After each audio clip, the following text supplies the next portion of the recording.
آج ہندوستان کا ایک بے باک مقرر، مشہور اور مایا ناز مقرر جیلوں کے سلاخوں میں ہے، ڈالنے والے کوئی اور نہیں، اپنے ہی لوگ ہیں۔ ہر زمانے میں اس طرح رہا، جس کو چھٹ کھوپڑی کہتے ہیں نا، ہر زمانے میں رہا۔ امام بخاری رحمت اللہ علیہ نے اپنی کتاب کے اندر نقل کیا ہے، حدیث 755 کتاب الاذان کا چیپٹر ہے، کہ حضرت سعد رضی اللہ تعالیٰ عنہ کو جب کوفہ کا گورنر بنایا، امام بنایا، وہاں نماز پڑھا رہے تھے، تو کوفہ والوں نے شکایت کی کہ سعد صحیح طریقے سے نماز نہیں پڑھا پاتے ہیں۔ امیر المومنین عمر فاروق سے شکایت کی، ان کو بلایا، اس کے پاس آدمی بھیجا، کہا ایسی ایسی بات سن رہے ہیں؟ کہ اللہ کی قسم میں ویسی ہی نماز پڑھاتا ہوں جیسے اللہ کے رسول پڑھاتے ہیں۔ پھر تسلی نہیں ہوئی، 2-4 آدمیوں کو اس علاقے میں بھیج دیا جہاں وہ نماز پڑھاتے تھے۔ ہر مسجد میں گئے، بھتوڑیا میں گئے، منجلی میں گئے، پوکھریا میں گئے، ہر مسجد میں گئے، ہر علاقے میں گئے اور پوچھتے گئے کہ سعد کیسے نماز پڑھاتے ہیں؟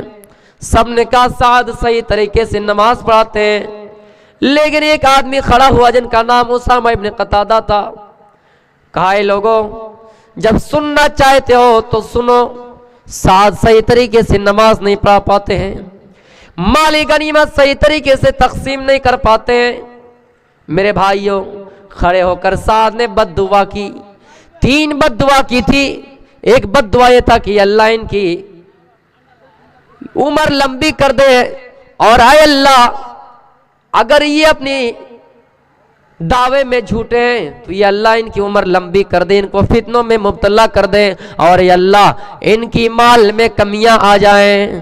وہ بد دعا لگ گئی تھی اور ان کی عمر اتنی ہو گئی کہ وہ سڑکوں پہ جب چلتا تھا وہ لڑکیوں کو چھیڑا کرتا تھا۔ بڑھاپے کی عالم میں لوگ کہتا تھا کہ یہ سٹیا گیا ہے، لیکن سٹیا نہیں گیا تھا۔ وہ کہا کہ مجھے بد دعا لگ گئی سعد ابن ابی وقاص رضی اللہ تعالیٰ عنہ کی۔ تو اسی طرح ہوتے ہیں لوگ چھٹ کپڑی۔ آئی ابو طلحہ اپنے ایک بچے سے بہت محبت کرتا تھا، ان کے بیٹے سے بہت محبت کرتا تھا۔ باہر جاتے، باہر سے کام کاج کر کے آتے، جہاد کے میدان سے آتے، اپنی بیوی سے پوچھتے بیٹے کا حال کیا ہے؟ کہا ٹھیک ہے۔ اللہ نے اس گھر میں آزمائش کرنا چاہا، امتحان لینا چاہا، اور اس کا بیٹا بیمار پڑ گیا، بیماری میں مبتلا ہو گیا، ان کا بیٹا بیمار ہو گیا۔ ابو طلحہ ان سے غیر معمولی محبت کرتے تھے، بے انتہا محبت کرتے تھے۔ جب بھی گھر آتے اپنے بیٹے کی خیریت اور خیریت پوچھتے، دریافت کرتے، میرے بیٹے کی حالت کیسی ہے، میرے بیٹے کا حال کیسا ہے، ہمیشہ پوچھتے رہتے تھے۔ لیکن ان کا بیٹا اچانک بیمار پڑ گیا۔ ایک دن ایسا ہوا ابو طلحہ گھر میں نہیں ہے، ان کی بیوی ام سلیم رضی اللہ تعالیٰ عنہ گھر میں ہے، اور ان کے بیٹے کا انتقال ہو جاتا ہے، ان کے بیٹے کی موت ہو جاتی ہے، مر جاتا ہے۔ ابو طلحہ گھر آئے، بیوی سے پوچھا بیوی میرے بیٹے کی حالت کیسی ہے، میرے بیٹے کی طبیعت کیسی ہے؟ میری بہنوں اس واقعے کو غور سے سنو۔ بیوی کا جواب آتا ہے میرا شوہر ہے ابو طلحہ پہلے کی بنسبت وہ ابھی آرام سے، رات گزر رہی ہے، بیوی نے اپنے شوہر کو نہیں بتایا کہ میرے شوہر تمہارے بیٹے کا انتقال ہو گیا ہے، تمہارے بیٹے کی موت ہو گئی ہے، اس لیے کہ رات کا حصہ گزرنے لگا ہے، رات ہونے لگی ہے، عشاء کا وقت ہو چکا ہے۔ رات میں ہی اگر بول دیا جائے تو یہ رونا دھونا شروع کر دیں گے، غم کا پہاڑ ان کے اوپر ٹوٹ پڑے گا، مصیبت کا پہاڑ ان کے اوپر ٹوٹ پڑے گا، اس لیے اپنے شوہر کو نہیں بتایا، شوہر کو کھانے میں مشغول کر دیا، کھانے کا انتظام کیا، دسترخوان لگایا، دسترخوان لگانے کے بعد دونوں نے بیٹھ کر آپس میں کھانا کھایا۔ پھر بیوی ایک کمرے کے اندر جاتی ہے، کمرے کے اندر جانے کے بعد سج سوار کرنے لگتی ہے، میک اپ کرنے لگتی ہے، ان کے اوپر مصیبت کا پہاڑ ٹوٹ پڑا ہے، لیکن ایسا اس لیے کر رہی کہ اپنے شوہر کو تسلی دلائے، اپنے شوہر کو صبر دلائے، اس لیے ایسا کر رہی ہے۔ سج سوار کے شوہر کے پاس آئی، دونوں نے آپس میں گفتگو کیا اور رات میں دونوں آرام کے ساتھ سو گئے۔ صبح ہوئی، نماز پڑھی، نماز پڑھنے کے بعد اپنے شوہر سے، اپنے ہسبینڈ سے، اپنے پتی سے، اپنے شوہر سے ایسا جملہ ادا کیا جو تاریخ کے آئینے میں پہلی بار کسی عورت نے کہا۔ اپنے شوہر سے کہا، او میرے شوہر، دنیا میں کوئی انسان کسی کے پاس کچھ امانت رکھے اور وہ اپنی امانت واپس لینا چاہے تو کیا تم اس کی امانت واپس دینے سے انکار کرو گے؟ کہا نہیں۔ کیا اس سے حجت کرو گے؟ کیا اس سے لڑائی کرو گے؟ کوئی آپ کو 10 روپیہ دیا ہے اور کہہ دیا کہ شام کے وقت لیں گے، اور وہ شام کے وقت آیا آپ کے پاس مانگنے کے لیے، کیا آپ ان کو دینے سے انکار کرو گے؟ شوہر نے کہا نہیں۔ دیکھیے بات کو کہاں سے گھما رہی ہے۔ کہا میرے شوہر، اللہ نے آپ کو ایک امانت دی تھی، بیٹا دیا تھا،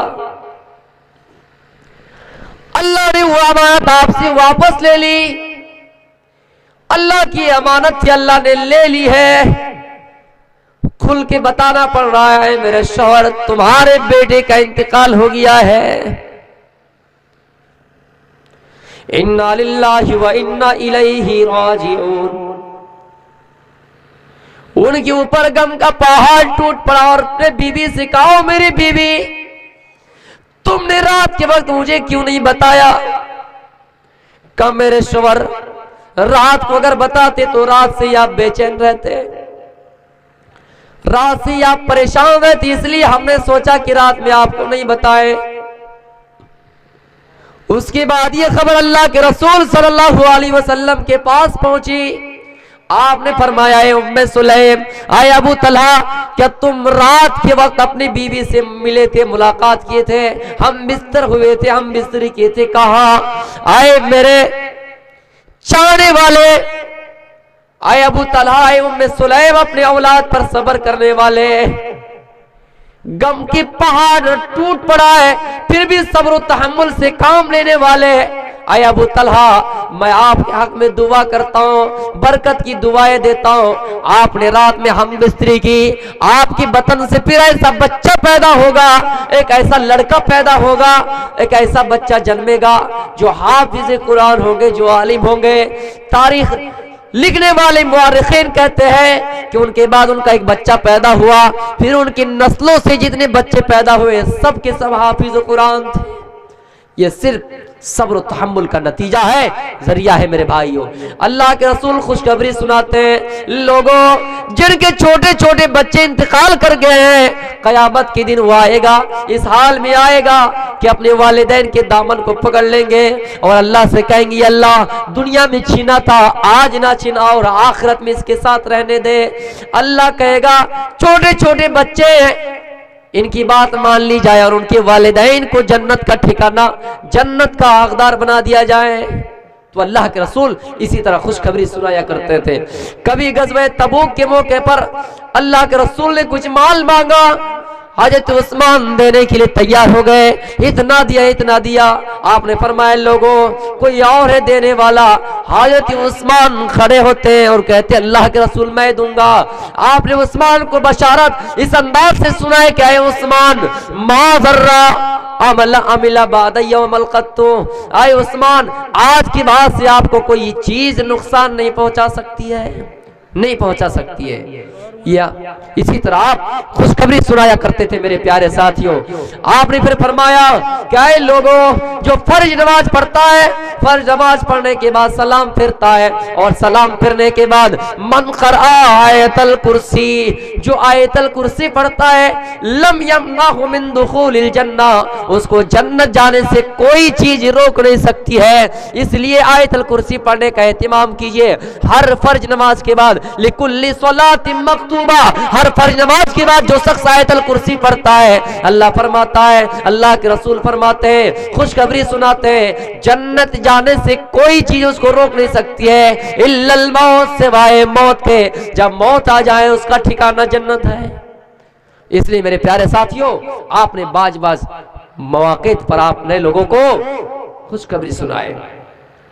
پھر کہا جس نے اچھی طریقے سے وضو بنایا اس کے لیے جنت کے 8 دروازے کھول دیے جاتے ہیں، جنت کے 8 دروازے کھول دیے جاتے ہیں۔ اسی طرح آپ لوگوں کو جنت کی خوشخبری اور بشارت سنایا کرتے تھے۔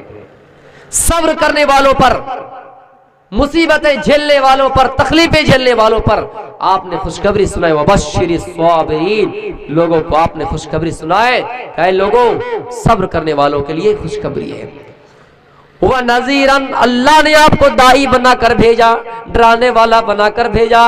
لوگوں کو آپ نے جہنم کی عذاب سے ڈرایا، قبر کی عذاب سے ڈرایا، اتنا ڈرایا حضرت عثمان رضی اللہ تعالیٰ عنہ، حضرت عثمان غنی رضی اللہ تعالیٰ عنہ جہنم کے عذاب سے جتنا نہیں ڈرا کرتے تھے اتنا قبر کی عذاب سے ڈرا کرتے تھے۔ لوگوں نے پوچھا اے عثمان، آپ کے سامنے جب جہنم کے عذاب کا ذکر کیا جاتا ہے، جہنم کے بارے میں بتایا جاتا ہے تو آپ اتنا نہیں روتے ہیں، لیکن عذاب قبر کے بارے میں جب بتایا جاتا تو آپ اتنا کیوں روتے ہیں؟ حضرت عثمان کہتے ہیں کہ جب قبر میں عذاب دیا جائے گا، حساب و کتاب ہوگا تو سب سے یہ پہلا والا ہوگا، سب سے پہلی منزل قبر کی ہے۔ جو انسان پہلی سیڑھی میں کامیاب، وہ آگے کی منزلوں میں آسانی کے ساتھ کامیاب ہوتے چلے جائیں گے۔ اس لیے قبر کی عذاب سے اگر بچ جائے تو اللہ تعالیٰ آگے کی راستے ہموار کر دیں گے۔ اس لیے میرے پیارے ساتھیوں، آپ ہمیشہ لوگوں کو جہنم کی عذاب سے ڈرایا کرتے تھے۔ اتنا کہہ دیا جب قیامت کا منظر ہوگا لوگوں کو ایک لکیر میں کھڑا کر دیا جائے گا، لا تزول قدم ابن آدم یوم القیامہ حتی یسأل عن خمس، وفی روایت عن اربع، وفی روایت عن اربع، وفی روایت عن خمسہ۔ لوگوں سے 5 سوال کے بغیر کسی کو آگے ہلنے کی اجازت نہیں ہوگی، ان کی قدم کو روک دیا جائے گا۔ لوگ ایک لائن پہ کھڑے رہیں گے، 5 سوال ان سے پوچھا جائے گا، اس کے بعد لوگ آگے بڑھ پائیں گے۔ ایک ایک کر کے سوال پوچھا جائے گا، ان عمرہ فیما افنا، اے لوگوں ہم نے تم کو 80 سال کی عمر دی کہاں خرچ کیا؟ وان شبابہ فیما ابلا، اور ہم نے تم کو جوانی دی اس جوانی کو کہاں لگایا؟ پھر پوچھا جائے گا وان مالہ، مال کیسے کمایا اور کیسے خرچ کیا؟ فیما انفقا، مال کیسے کمایا اور خرچ کہاں کیا؟ اور پھر عالموں سے پوچھا جائے گا کہ کتنا عمل کیا، دوسروں کو کتنا کروایا۔ اس کے بعد جہنمی اور جنتی کا لوگوں کو سرٹیفکیٹ دے دیں گے، فیصلہ سنا دیں گے کہ فلاں لوگ جنتی ہے اور فلاں جہنمی ہے۔ موت کا فرشتہ آئے گا، موت کا فرشتہ دمبے کو لے کر آئے گے اور سب کے سامنے لوگوں سے آواز دے کر، جنتیوں سے آواز دے کر، جہنمیوں سے آواز دے کر کہے گا اے جنتیوں جنت جانے سے پہلے رک جاؤ، اے جہنمیوں جہنم جانے سے پہلے رک جاؤ، یہ تمہارے سامنے موت لایا ہوں، موت کو تمہارے سامنے ذبح کر دیں گے۔ الذی خلق الموت والحیات لیبلوکم ایکم احسن عملا، اللہ نے موت اور زندگی کو اس لیے پیدا کیا تاکہ تم میں سے آزمائے کہ تم میں سے کون بہتر عمل کرتا ہے۔ آج تمہارے سامنے موت کو موت آ جائے گی، موت کو ذبح کر دی جائے گی۔ موت کو جب موت آ گئی تو جہنم میں کسی انسان کو موت نہیں آئے گی اور جنت میں کسی انسان کو موت نہیں آئے گی۔ جہنمی کو جہنم میں ڈالا جائے گا، یہ دن بہت بڑا خطرناک سخت دن ہوگا میرے بھائیوں۔ تمنا کریں گے ایک گھونٹ پانی، ایک گھونٹ پانی۔ تو اسی طرح کرتے کرتے اللہ کے رسول صلی اللہ علیہ وسلم لوگوں کو ڈرایا کرتے تھے، گواہی اس انداز سے دیے، خوشخبری اس انداز سے دیے، لوگوں کو ڈرائے تو جہنم کے عذاب سے ڈرائے، قبر کے عذاب سے ڈرائے۔ وَدَاعِيًا إِلَى اللَّهِ بِإِذْنِهِ وَسِرَاجًا مُنِيرًا، اور اللہ تعالیٰ نے آپ کو دعوت اللہ دائی بنا کر بھیجا، اللہ کی طرف دعوت دینے والا بنا کر بھیجا۔ وَأَنذِرْ عَشِيرَتَكَ الْأَقْرَبِينَ، اللہ نے کہا اے محمد آپ اپنے کنبے اور قبیلوں کو پہلے ڈرائیے، آپ اپنے برادری کے لوگوں کو ڈرائیے۔ آپ نے سب کا نام ایک ایک کر کے لیا اور کہا اے عباس اپنے آپ کو جہنم کے عذاب سے بچاؤ۔ قریش والوں سے مخاطب کرتے ہوئے فرمایا یا قریش